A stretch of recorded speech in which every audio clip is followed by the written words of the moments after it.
Hello, this is Rick Cortez with a quick update on the Westwood Broadmark Tactical Growth Strategy. The first pillar of our process, equity valuation, remains negative.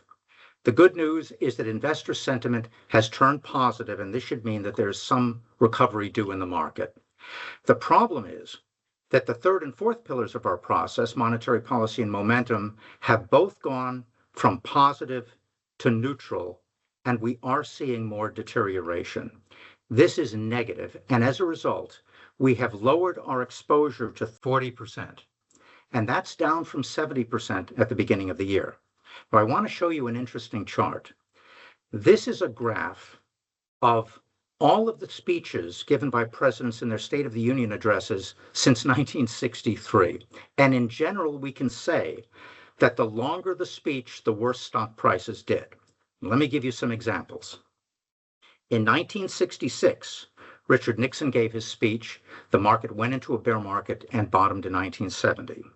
In 1975, Gerald Ford gave his speech right around the Nifty 50 top. In 1994, Bill Clinton spoke for quite a while. It was the worst year for bonds in many years, and the stock market also went down. Bill Clinton again spoke in 1999, and the next year was the dot-com bubble. Donald Trump spoke in 2018, and if you remember, at the end of 2018, interest rates went up, bonds went down, and stocks went down as well.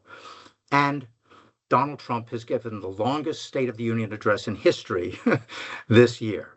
So are we in for weaker stock prices? Well, we don't predict, we adapt to the market. But that said, we now have our lowest exposure in a year, and our models are deteriorating.